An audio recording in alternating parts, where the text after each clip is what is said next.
Unidad de medida de actualización, la famosa UMA. ¿Qué es la UMA? La UMA es la unidad de medida de actualización que viene regulada en el artículo 26, inciso B, de lo que es la Constitución Política de los Estados Unidos Mexicanos. Nos dice que la UMA será utilizada como unidad de cuenta, índice, base, medida de referencia para determinar la cantidad de pagos de obligaciones y supuestos previstos en leyes federales, estatales y el Distrito Federal, así como de todas las disposiciones que emanen de todas las anteriores.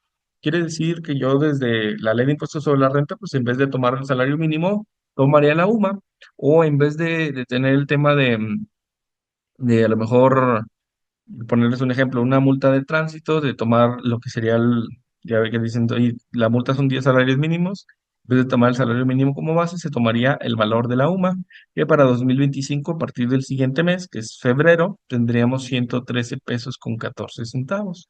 En 2024 pues teníamos una cantidad un poquito inferior, 108 pesos. Realmente subió 5 pesos la UMA, pero son 5 pesos que van a afectar varias cosas, como que, por ejemplo, el pago de cuotas.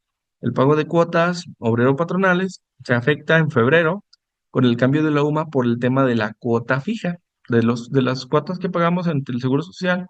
Una o la más importante sería la cuota fija, que viene reflejada en UMAS, ¿de acuerdo? Entonces, 113.14 nos va a afectar hasta el mes de febrero. En este mes todavía vamos a seguir con la UMA anterior de 108 pesos.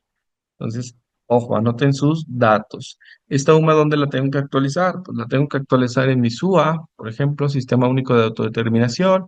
La tengo que actualizar en mi sistema pues, de timbrado de nóminas para efectos de los exentos, ¿verdad? ¿Qué tal que yo pague una prima vacacional a un trabajador en febrero, en marzo?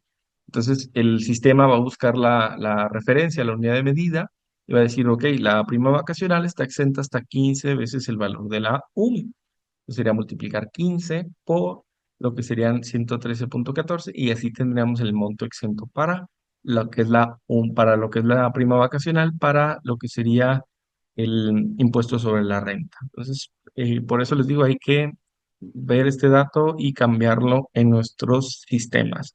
Ya sea el sistema que ustedes usen para timbrar sus nóminas, lo van a tener que cambiar porque es necesario. Ahora, ¿qué es el salario base de cotización? Vamos a comentar un poquito. El salario base de cotización es aquel que se integra con los pagos hechos en efectivo por cuota diaria. Oye, ¿qué es cuota diaria? Por ejemplo, si tú ganas el salario mínimo, esto de aquí, si tú tienes el salario mínimo, por ejemplo, de un velador, este de aquí, 288.83, aquí lo tenemos, este de aquí, de un velador, será lo que sería el salario por cuota diaria, que es lo que me va a pagar día por día mi patrón. Oye, pues yo gano 300 pesos al día o gano 500 pesos al día. Eso es el salario por cuota diaria, más lo que serían aquellos conceptos previamente conocidos que se les conoce como ingresos integrables a salario, como puede ser el aguinaldo, como puede ser la prima vacacional, con elementos fijos, ¿verdad? Entonces, ojo con el salario base de cotización, artículo 27, ley del Seguro Social, que ahorita vamos a comentar un poquito más. Entonces, cuota diaria, gratificaciones, percepción, alimentación, habitación, primas, comisiones, prestaciones en especie y cualquier otra cantidad o prestación que se entrega al trabajador por su trabajo. El salario base de cotización prácticamente lo que hace es sumar todos los pagos que me dan en el ejercicio y dividirlos entre 365 días y así tendría un promedio diario para poder cotizar ante el Seguro Social, ¿sí? Ese sería nuestro salario base de cotización. Entonces, ojo, salario base de cotización para efectos de seguridad social, artículo 27, ahí viene su fundamento. Ahorita hacemos un ejemplo y vemos lo que podrían ser dudas respecto a este tema. Límite del salario base de cotización para 2025, a partir de febrero, tenemos un nuevo límite. ¿Por qué tenemos un límite, contador? ¿Por qué hace límites el Seguro Social? Pues bien, los asegurados se inscribirán con el salario base de cotización que perciban en el momento de su afiliación, estableciéndose como límite superior el equivalente a 25 veces el salario mínimo que rija en el Distrito Federal. Sabemos que temas de Constitución, que está por encima de la ley del Seguro Social en cuestión jerárquica, pues utilizamos, en vez del salario mínimo, utilizamos el valor de la UMA. Entonces, 25 UMAs para 2025 a partir de febrero serían 2.828.50. Contador, ¿y a mí para qué me sirve ese dato? Ah, bueno, varias cosas, ¿verdad? Por ejemplo, una persona que me dice, oye, contador, pues yo tengo mi trabajo, soy gerente en Cemex, un ejemplo, yo gano 5,000 pesos al día, por poner un ejemplo, ¿verdad? 5,000 pesos al día, entonces lo que son ante el Seguro Social me va a dar de alta, bueno, mi patrón me va a dar de alta en el Seguro Social hasta por 5,000 pesos. La respuesta es no. Con lo máximo, aun cuando ganes más, lo máximo que te puede dar de alta tu patrón son 2.828,50 centavos. Eso es lo más con lo que te puede registrar.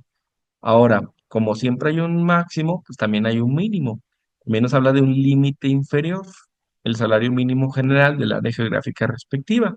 Oye, pero yo estoy en la zona fronteriza. Ah, pues serían tus 419,98, sería tu salario mínimo, ¿verdad? Que son estos que tienen, 8,88, perdón. 419,88 más la parte integrada. Ahorita vamos a ver cuáles son los factores de integración. Entonces, 419,88 por su parte integrada y así tendríamos lo que sería el tope. 278,80 en el resto del país, más el factor de integración 1,0493 nos da nuestro mínimo general integrado para aquellas personas que trabajen una jornada normal y que tengan salarios fijos. Ellos tendrán que tener, cuando menos, ante el Seguro Social, registrarse con 292,54. ¿De dónde sacas ese 292,54, contador? Que no te entiendo. ¿Ok? Vámonos directamente a nuestras tablitas que vamos a utilizar el día de hoy para determinar lo que sería ese salario base de cotización. Aquí tenemos lo que sería nuestra tabla de factores de integración.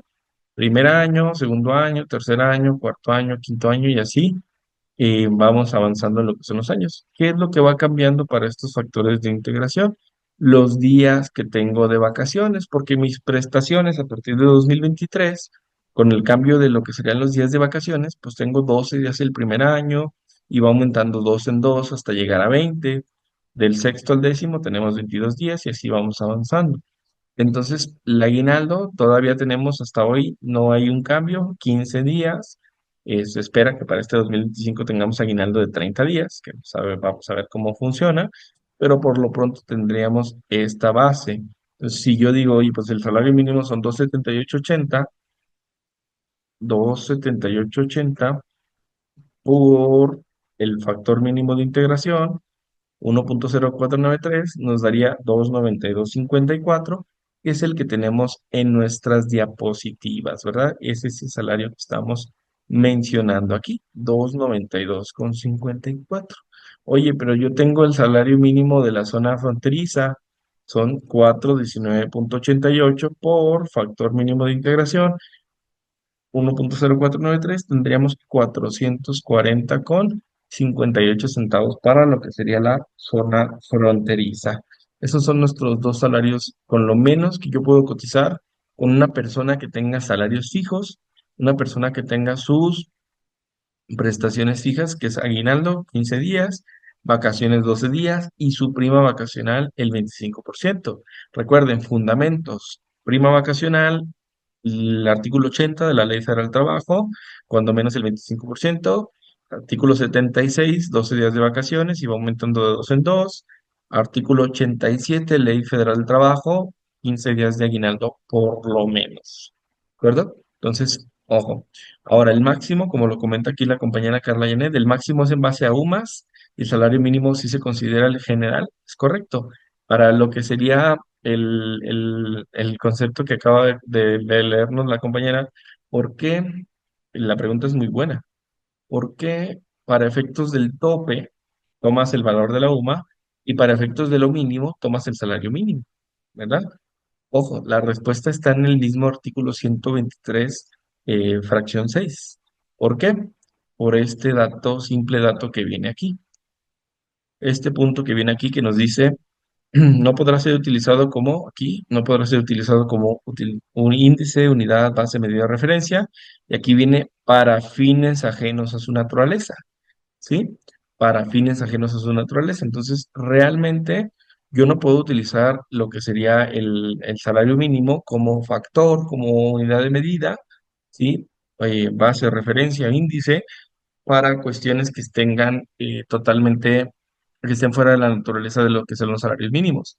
Entonces, el salario mínimo pues, está dentro de la naturaleza de lo que sería lo que sería el salario mínimo que podemos, con el que podemos cotizar, está totalmente ligado. Mismo caso, por ejemplo, con la pensión mínima garantizada. Cuestión del Seguro Social, para la ley 73 se toma el salario mínimo, lo que serían los 278 punto 80 que tenemos de salario mínimo. Entonces, es por eso, porque aquí nos habla de para fines ajenos a su naturaleza. Para lo que serían salarios máximos, ahí sí no hay problema, lo manejamos en base a UMAS, en base al artículo 26 inciso B de la Constitución. ¿De acuerdo, Carla Janet? Nada más para saber si quedó un poquito más claro ese punto. Sí, es a lo mejor un tema ahí medio reburujado, pero así es como se maneja en ese caso, ¿vale? Sí, gracias, qué bueno, gracias, gracias. Entonces vamos a seguir comentando este tema. Vamos a ver, ¿quién? Porque ahorita vamos a ver un pequeño ejercicio. ¿Quién nos dice, ok, cuáles son los conceptos comúnmente utilizados o los conceptos de cajón o los conceptos básicos para efectos de integración de salario? Primero tenemos lo que es el aguinaldo, que luego muchos contadores confundimos el aguinaldo para IMSS y para ISR. A mí siempre me gusta separarlo. ¿Por qué? Que para ISR está exento hasta 30 veces el valor de la UMA. Para lo que sería IMSS, para integrar salario, es un factor que integra salario. Entonces, el aguinaldo, esos 15 días como mínimo que me da el artículo 87 de la Ley Federal del Trabajo, esos integrarían a salario, es decir, se sumarían para determinar el salario. ¿Cuál más? La prima vacacional, que el artículo 80 nos habla de que sería un 25% cuando menos. Yo puedo estipular en un contrato individual de trabajo que pueda ser más, puede ser un 50 o 30 días de aguinaldo o un 50 de prima vacacional, ¿verdad? Un 100% de prima vacacional. Ya depende de cada patrón, depende de cada persona que pueda estipular esas reglas, esas condiciones. Recuerden, los contratos son para dar mayores prestaciones de las que yo ya tengo, es decir, de las que yo ya tengo en base a ley, en el contrato puedo establecer que yo le pueda dar mejores condiciones a ese trabajador. Por lo tanto, si una persona gana, un ejemplo, 300 pesos diarios por 365 días, al año va a ganar 109,500. Tomando en cuenta que trabajará todo el año, serían 15 días de aguinaldo. 300 pesos de salario por 15 días de aguinaldo, que nos corresponden en base a ley, tendríamos 4,500 de aguinaldo más lo que sería nuestra prima vacacional. Contador, ¿por qué nos suman las vacaciones? Porque las vacaciones a fin de cuentas son salario. Yo me voy de vacaciones, mi patrón me paga esas vacaciones, me da ese dinero, me da ese recurso y obviamente, ¿cómo les diré? No me, mm, el correcto concepto sería sí, no me descuenta de mi nómina, ¿verdad? Él me paga mi nómina normalita, como si yo fuera a trabajar. Lo adicional es esa famosa prima vacacional. Entonces, la prima vacacional, cuando menos, en base al artículo 80, consiste en un 25%. Les digo, a un patrón o otro puede dar más, pero por lo menos sería ese 25%. Entonces, multiplicamos 300 por 12, nos daría 3,600 por el 25% nos darían 900 pesos de prima vacacional. Entonces las tres cantidades serían 109,500 de lo que serían el sueldo total del año, más mi aguinaldo, más mi prima vacacional. Esa persona en estricto orden ganaría 114,900 pesos en este año 2025. Lo dividimos entre 365 días y nos da 314,79. Mismo caso que si utilizáramos los factores mínimos de integración, que sería utilizar ese famoso 1,0493. En 2022, 2020, 2021 era un 1,0452. ¿Por qué era eso en ese año? Porque ese factor era diferente en 2022, 2021, porque teníamos menos días de vacaciones, por ende había una menor base para poder calcular la prima vacacional. Entonces, por eso era un poquito más abajo ese factor. Pero a partir de 2023 tenemos este factor del 1.0493. Ahora, si cambiara el aguinaldo, por ejemplo, en 2025, los días con derecho a aguinaldo, pues cambiaría este factor también. Esos factores de integración se irían moviendo con base a esas prestaciones en base a ley, ¿verdad? Cuando menos. Entonces, estos factores de integración son lo mínimo con lo que yo puedo integrar o sumar el salario. ¿Sí? Entonces vamos a analizar un ejemplo, ¿sí? Este mismo ejemplo, yo tengo el salario mínimo, ¿sí? 278.80, tendría que llegar a estos 292.54, ¿verdad? Obviamente vamos a tener también ahí un tema de redondeo, pero vamos haciéndolo así como lo hicimos allá. Tengo un sueldo total de 101.762, también cuota diaria por 365 días. Mi aguinaldo, aquí tengo 30 días, yo le voy a poner los 15 que tenemos de ley y el 25% de prima. Estos son los factores que hay que modificar. Entonces, 15 días de aguinaldo me daría 4.182 y la prima vacacional es el 25% de los 12 días de vacaciones. Por lo cual yo tendría aquí un 292.55, que les digo, varía aquí, pero por los decimales que tenemos a la hora de dividir, ¿verdad? Si yo aquí lo truncara, pues obviamente me va a dar exactamente los 292.54. ¿Cómo saco los factores de integración, contador? ¿Cómo los obtienes? Es dividir el salario base de cotización ya determinado entre lo que sería el salario diario. Oye, entonces, si yo digo, oye, pues sabes qué, yo tengo un salario de 500 pesos, ¿sí? Con el factor mínimo de integración serían 524.65. Pero, ¿qué crees? En mi contrato establecen que a mí me van a dar 30 días de aguinaldo y que me van a dar un 50% de prima vacacional. Los días de vacaciones lo dejamos igual, pero la prima va a ser un 50%. Entonces tendríamos lo siguiente: sueldo anual por 365, ahí está, aguinaldo, mi salario por 30 en este caso, prima vacacional, lo que sería mi salario por 12 días de vacaciones, por el 50%, me daría 3.000 pesos de prima vacacional y tendría un total de 20.500 entre 365 días, me daría 549.32 en lugar de los 524.65. ¿Se fijan? A mayores prestaciones, pues obviamente un mayor factor de integración. Si yo digo, todos mis trabajadores en esa empresa tienen 30 días de aguinaldo y 50% de prima, entonces el factor de integración para el primer año sería 1.986. Quiere decir que si entra otro empleado con un salario de 400 pesos y tiene las mismas prestaciones, me daría 439.44 centavos. Vamos a cambiar el factor acá. Vamos a ponerle en vez de salario 500, vamos a ponerle 400. Y aquí está esos 439.44. Como les digo, ahí tenemos un redondeo por los decimales, pero es totalmente normal, ¿verdad? Entonces, así es como yo tendré que estar estableciendo mis salarios base de cotización, dependiendo las prestaciones que yo tenga. A esto se le conoce como, vamos a analizarlo directamente en nuestro material, se le conoce como salarios fijos, ¿sí? Los salarios fijos, nosotros tenemos lo que son elementos fijos. Elementos fijos tenemos tres: salario, aguinaldo y prima vacacional, que son los que acabamos de comentar.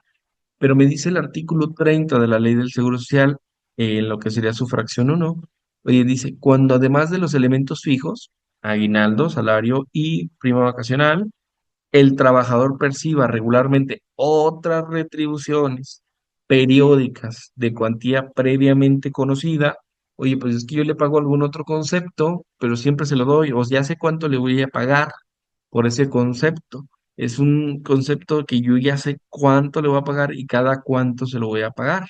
Entonces, a eso se refiere con retribuciones periódicas de cuantía previamente conocida.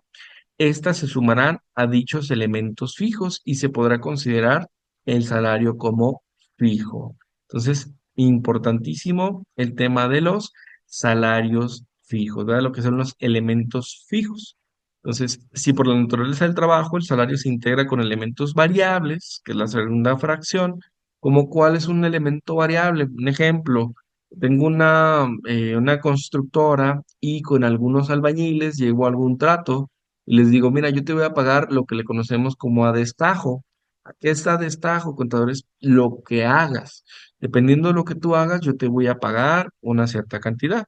Entonces, como tú estás haciendo, no sé, por ejemplo, em, metro de barda, estás construyendo, entonces el metro de barda te lo va a pagar a 200 pesos. En un día puedes hacer, no sé, 5 metros y son 1,000 pesos, pero puede que a lo mejor esté lloviendo, a lo mejor las condiciones no te lo permiten, o a lo mejor no traes ganas de trabajar, a lo mejor es la flojera, y a lo mejor haces 2,5 o 3 metros y pues son 600 o son 500 pesos lo que ganaste en el día. Entonces son elementos variables que no pueden ser previamente conocidos porque dependen de la naturaleza del trabajo. Entonces, estos elementos variables, ¿cómo los vamos a calcular? La autoridad me dice y me da un mecanismo en el artículo 30. Me dice, oye, ¿sabes qué? Se sumarán todos esos ingresos totales percibidos durante los 2 meses inmediatos anteriores. ¿Qué quiere decir? Como lo hacemos en temas de costos, ¿verdad? Lo que son los salarios variables, y bueno, ahorita vamos a ver que también en la parte de los mixtos, van a estar a valor histórico. ¿Qué quiere decir? Que primero yo trabajo y veo cuánto gané, por ejemplo, noviembre, diciembre, y en enero, yo ya que ya tengo el antecedente histórico, ya sé cuánto gané noviembre, diciembre, ahora sí, determino mi salario variable, ¿verdad? Sé cómo determinarlo. Entonces, es de manera histórica. Entonces, yo sé cuántos, 20,000 pesos en noviembre, 30,000 en diciembre, sumo, me dan 50,000 pesos. Estos se sumarán y se dividirán entre el número de días del periodo de vengado en ese periodo, ¿sí? Entonces, vamos analizando este caso.